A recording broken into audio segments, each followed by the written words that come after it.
Assalamualaikum warahmatullahi wabarakatuh. Baiklah, kembali lagi dengan saya, Fadilatusna NIM A1C319066 dari Pendidikan Fisika Reguler B tahun 2019 Universitas Jambi. Di sini saya akan menjelaskan penerapan dinamika rotasi pada momen inersia.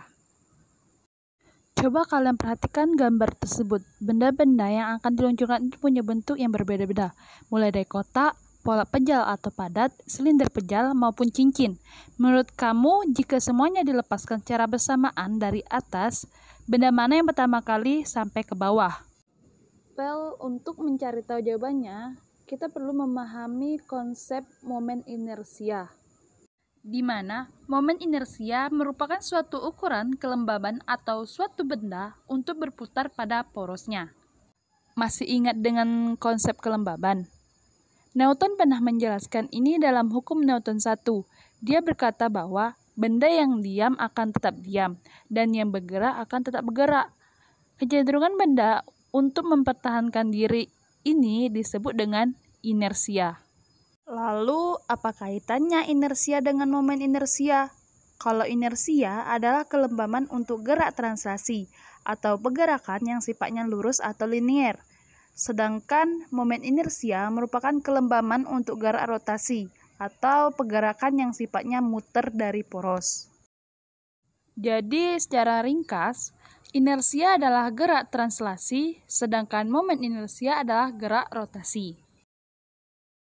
Oke, sekarang kita kembali ke pertanyaan awal. Kalau semua benda di rap itu kita lepaskan, mana yang akan sampai bawah duluan? Ya, yang paling cepat tiba adalah rasa rindu ketika dia tiba-tiba menghilang.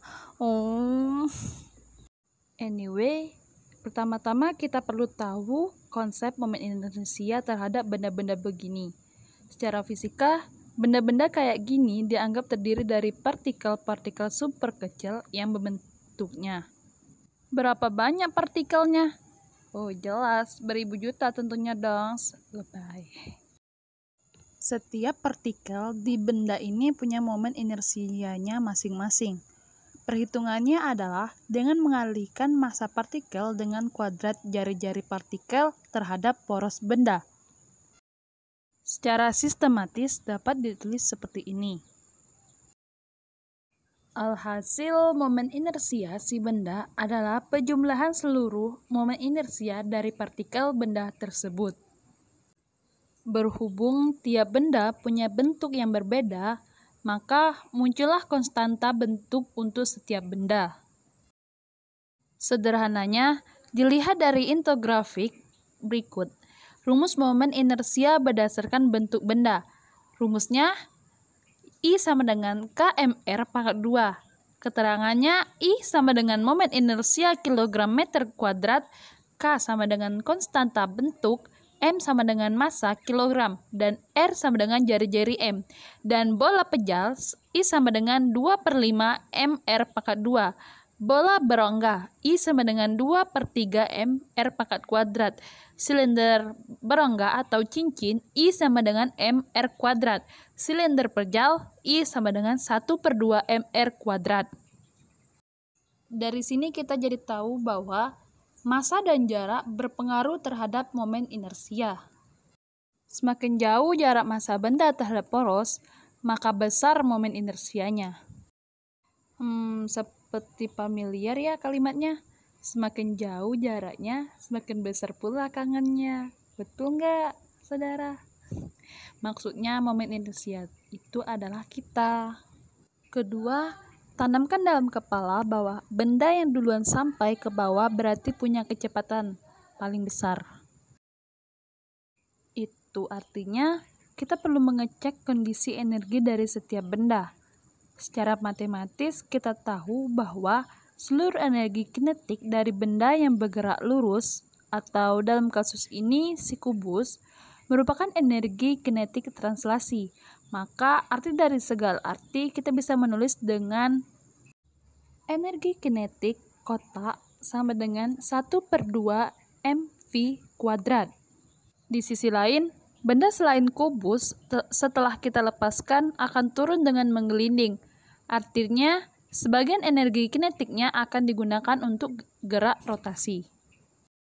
Waduh, terus gimana tuh cara ngitung energi kinetiknya?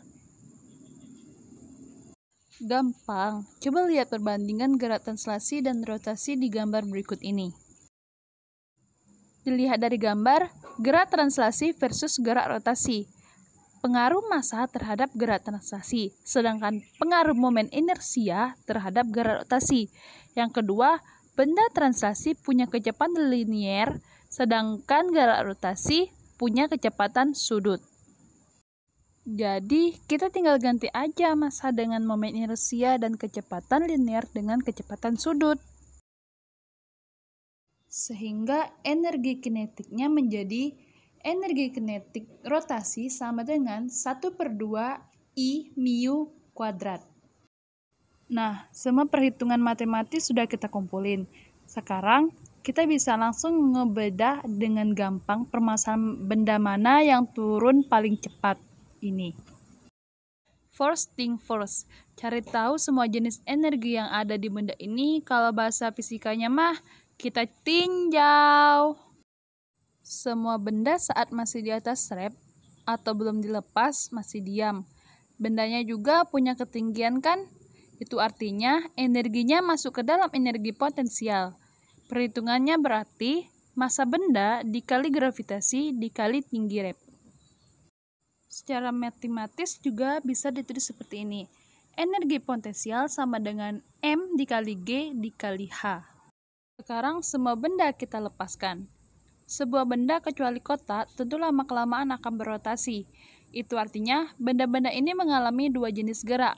Gerak translasi atau saat si benda turun dan gerak rotasi benda berputar saat mengelinding. Alhasil, ini akan mengubah energi potensialnya menjadi energi kinetik translasi atau energi untuk membuat benda meluncur turun, plus kinetik rotasi atau energi untuk membuat benda berotasi. Sementara buat si kubus, seluruh energi potensialnya hanya berubah menjadi energi kinetik translasi.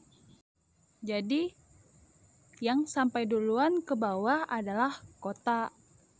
Untuk pembuktian secara matematisnya, gini.